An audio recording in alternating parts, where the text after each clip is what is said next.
Welcome, Dr. James Beckett, Sports Card Insights.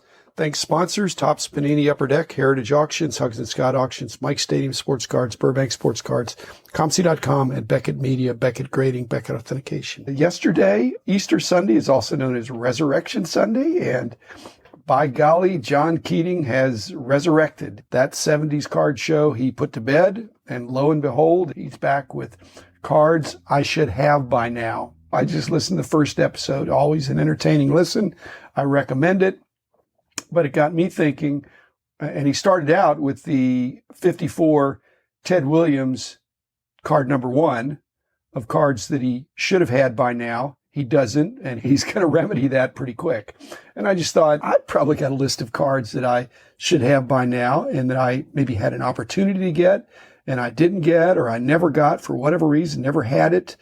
And in many cases, I don't know that it's completely too late, but it just doesn't feel right to get them now. They're cards in some cases that I thought I'll get that eventually, and now eventually has come, and I don't think I'm going to get it. I have a great collection, but I don't have everything, and I'm trying to be comfortable with that I don't have to have everything. I think that's part of the charm and the danger of being a serious collector, is if you say I have to have everything, it can get pretty expensive. And so I've got a valuable collection, and maybe I can trade back and forth. But even if I never get another card, I've got a great collection. In my discussion of cards I should have by now, there are cards that I used to have that I no longer have that I'd like to have back. I sold them off when I started the company, something like that. That's not really what I'm talking about, getting those cards back. These are cards that in most cases I never had. And in most cases, I think I had chances to get the card at obviously a much, much lower price than what it would be now, but I didn't. And now to pay 100 times as much now as to what I passed on 40 years ago just doesn't feel right. I'm pretty much limiting this to 20th century, the cards that I'm talking about. In most cases, these cards could have been had for hundreds of dollars or thousands of dollars, but not tens of thousands when I was during them. And like I say, in some cases passed or made a decision. But again, if I was going to a card show in the old days, did I have $1,000 in my pocket to spend on opportunistic buys? Did I have 2,000, 3,000? Did I have 500? I had hundreds, thousands, but I never walked around a card show with $10,000, but I'm sure I walked around with 1,000, 2,000, 3,000, something like that. So I had enough to be a player. 3,000 back in those days would be like 30,000 or 300,000 now, because some things have gone up in 40 years, have gone up 10x. Many things have gone up 100x. So I had a chance, instead of spending $3,000, which I think it was a little bit more than that when I was the underbidder on a Wagner card. Now that looks just stupid, but I took that $3,000 when I didn't bid the next increment and came in second. I'm sure I bought 3 very nice collections that were valuable and good deals instead. So I didn't have unlimited funds when I was in my 20s, but I had enough to buy a lot of nice stuff. So as I said, I had pretty much all the Topps and Bowman and Goudeys and Play Balls and the Sports Kings and the Leafs and all that stuff. So I had complete sets of all that. So pretty much nothing here in the world of baseball is the cards I should have by now. I had all those. Now, I don't have all of them now, but I did have them then, and that's good enough for me. Wagner, first on the list of cards I should have by now. For how serious I was, as I said, I came in second, and I'm not going to pay the money now. It's a lot of money now, and I don't want to spend that much for a card. I'd rather have the money than a card. Same thing with Plank. I had a chance with the Plank and passed. It's a long story, but again, if I had a choice between having the Plank or the Wagner, I'd want the Wagner. And the Plank has not gone up. I'm talking about T206. The Lajoie, I told the story about how I had a problem in an auction with the Lajoie with another famous member of our industry, where he got it and I didn't, and I wasn't happy about that, but it was resolved. But that's taken the heart out of me wanting to get a Lajoie, even though, as I said, at all the Goudeys, that really was a later issue 33 Goudey card 106 that came out the next year. So my dad was a collector then. He didn't have it. He did have Sport Kings. He did have Czech football and baseball, and he had heads ups. And so my dad had a sprinkling of everything from 33 up through 41. He had some 41 play balls too. So anyway, I had all that stuff. And so that's not it. But I passed on getting a DeLong Gehrig. And I always thought I'll just get that eventually. I'm not really collecting that set. And I passed on what I think is a great card. I passed on getting Briggs Meats or Mays. I don't even remember, but I just had chances to get. I picked up Stallmeyer's. I picked up a bunch of rodeo meats of good players, Dandy potato chips. I had a complete set of those. But for whatever reason, the Briggs and some of them, I just never, when they would be available, which is very rarely, I didn't go after them. I never picked up a National Czech Football, Rockne or Nagurski. I regret that now because I think they're great cards and they're priced out of what I would like to pay. I could have had them for hundreds of dollars, not tens of thousands, and probably in pretty good shape. I could have had some of the Topps test issues from the 60s, like the Dice Game Mantle. They would have been outrageously priced at the time in terms of perspective, but not compared to what they would be now. So I wasn't going to do that. I'm sure I've passed on Joe Jackson and Casey Stengel and their like Old Mill or these other very tough, like their rookie cards.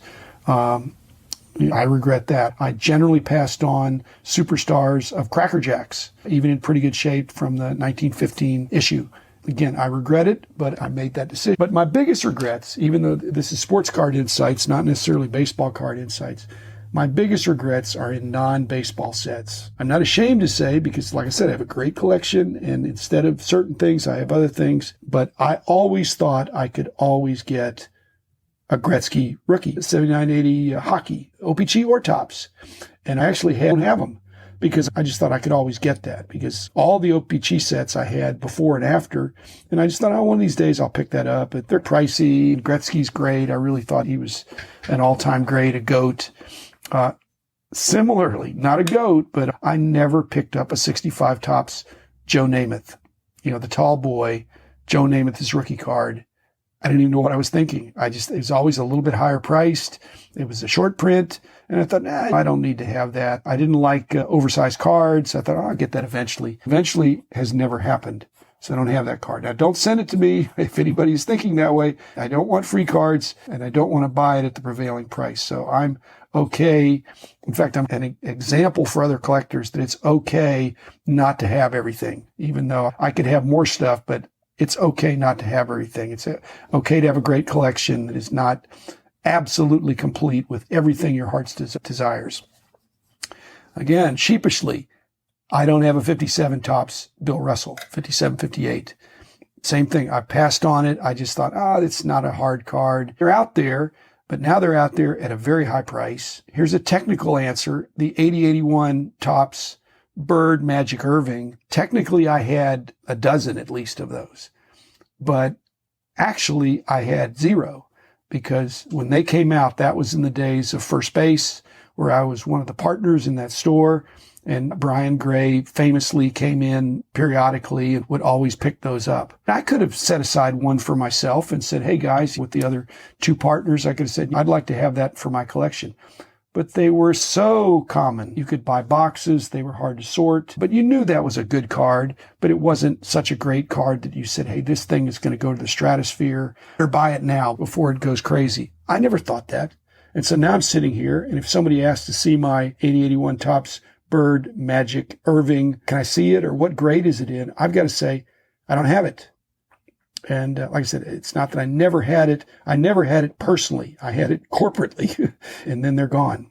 And the same thing with some of these other things. I probably could come up with a list of golf, tennis, Olympics, boxing, wrestling, and even non-sport of desirable cards. Again, when I was going to card shows in the 70s, there was all kinds of stuff there, and anything I would have bought pretty much would have been a great deal looking back. But as you all know, I guess I could say I concentrated more on Roberto Clemente. I did pick up Mickey Mantles that I thought were good because I knew he'd be great trade material, and Aaron and Mays and all the iconic guys. John Keating, as I started off with, his Ted Williams example, and he went on about how Ted Williams was arguably the greatest hitter of all time, left-handed or right-handed, and had amazing eyesight and just amazing statistics. And when you figure out that he was patriotic and really wound up losing seasons for injuries and military service, you could extrapolate his statistics and it would just be amazing. He has a couple of cards that I should have had by now that I do have. One, not just the 54 Topps #1. A card I should have by now that I don't have, I guess, is the 54 Topps #1 Ted Williams Canadian version. And that's the grayback. And I've never had that. Okay. They only did the first 50 cards. And so, John, I'm with you on that. That's a card I should have by now. I haven't been going to Canada regularly. Quit doing that probably 20 years ago, but I went a lot in the late 70s and 80s. But in the other, it took me a long time to get the 54 Bowman Williams, which is the withdrawn card where they replaced him with Pearsall. I didn't get that for years. In fact, I probably got that, I don't know when I got that, but I think I got that more recently in a Bill Huggins treasure chest lot that just happened to be in there, which was terrific because that was always a tough card. And I passed on it back in the day. And the other I told about is 54 Wilson Wiener's Ted Williams, which I should have by now. I actually do have, but as I mentioned, I lost it for a while, which is just traumatic because I love the card. I love the aesthetics, the design of the card, the white background. Anyway, those are cards I should have by now that, unlike John, I'm not making a list so that I can get those cards now. I should have had them by now, and the fact that I have them just makes for my story of I'm not going to leave a symbolic hole in my card wall. This is where the card that I never had would have gone. You know, guys do plastic sheets, albums, and they'll put a photocopy of a card they don't have yet, but I'm not going to do that. I don't have it. I never had it. I wish I would have it by now, but for whatever reason, I didn't pull the trigger at the time, and I think I just have to live with my choices. Like in Men's Health, they have eat this, not that. I bought things that were were they healthier for me? I don't know, but it turned out great. The moral of my story here is that even though you think you should have it by now, John Keating is right. He's going to go for those cards. But it can also be right to say, you know what, I missed out on that, and I'm focusing more now.